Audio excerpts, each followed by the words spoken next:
The Galactic Empire had expanded its reach across the stars for over 10,000 cycles.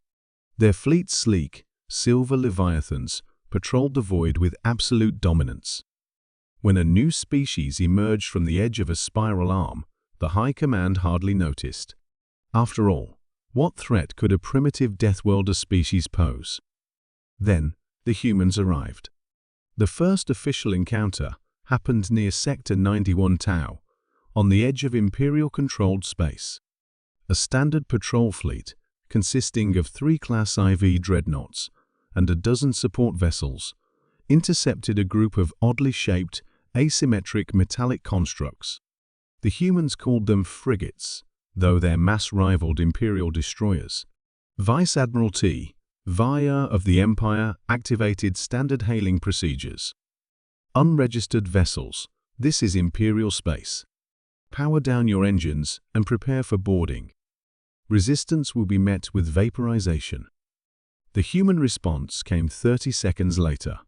The audio was laced with static and laughter. You seriously think we're going to power down? Oh no, this is going to be fun. Confused, Tiva signaled her weapons officer. Target the central ship's engines. Show them our seriousness. Laser lances arced through the void, brilliant blue lines of fury, striking their mark with precision. Except, they didn't. The human ship shimmered, twisted, and simply wasn't there anymore. Cloaking field? Vaira asked, but her science officer shook his head in confusion. No, Admiral. They bent the shot. I don't know how, but they moved space. Before further analysis could begin, the human fleet retaliated. It wasn't just the weapons, they were terrifyingly effective, yes. But what truly disturbed the Empire was how loud the humans were. Every torpedo was launched with a broadcast of rock music. Every maneuver was accompanied by sarcastic commentary. Nice try, sparkly Imperial dweebs. Here's a present from Earth. The patrol fleet never stood a chance. In 5 minutes, the Empire lost 3 dreadnoughts and 11 support ships. The 12th fled, engines overclocked and leaking coolant. Back on the human flagship, UHS Iron Resolve, Captain Marla Chen leaned back in her chair, sipping coffee. Did they really think they could intimidate us? She chuckled, scrolling through the comm logs. Commander Rafik grinned. They brought lasers to a grav warp fight. The crew erupted in laughter. Most of them had grown up on the stories, how Earth was labeled a death world because of its volatile climate, its aggressive wildlife, and its dangerous atmosphere. But no one told the Empire that Deathworlders didn't just survive, they evolved. Where the Empire relied on centuries-old technology wrapped in tradition, humans had spent the last 300 years breaking every rule of physics they encountered and laughing while doing it.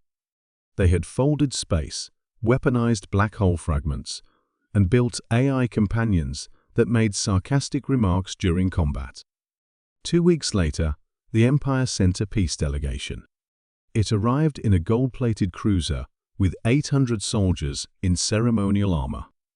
They found themselves greeted by 3 humans in tank tops and cargo pants, eating instant noodles on the landing bay floor. Ambassador Velen tried to maintain his dignity. We represent the eternal and indomitable rule of the Galactic Empire. We come to demand your surrender or face annihilation. Captain Chen didn't even look up from her noodles. You're still trying that angle, she said, casually. Listen, if you try to annihilate us again, we're just going to assume you're suicidal. And we don't interfere in alien mental health crises. Rafik leaned toward the ambassador. Also, your empire? It's got 2 centuries left. We ran simulations. Your economic structure is a house of cards, and your emperor has 17 illegitimate heirs fighting behind the scenes. Want us to send you a report? The ambassador blinked. You? What? Oh, and your main battle fleet. Chen added. Your admiral uses outdated FTL routes. We've already mapped them, laid traps, and leaked that info to his rivals. By the time he reaches us, his command structure will be in flames. By the time the delegation returned, they weren't bearing demands, they were pleading for cooperation. The humans, of course, agreed. They weren't monsters, just misfits with a lot of sharp tools and sharper wit. Within 5 months, the once feared Galactic Empire had signed a non-aggression pact. Within a year, Earth tech had accidentally destabilized 3 of the Empire's slave systems, freeing billions. Within 2, the Emperor stepped down and was replaced by a human-friendly council that somehow included 3 TikTok influencers. Back on Earth, memes flooded the networks. When the galaxy brings a fleet to intimidate you, but forgets Earth survived Florida. They showed up in gold armor. We showed up in sweatpants, with orbital railguns. Laugh first, shoot second. Humans in space.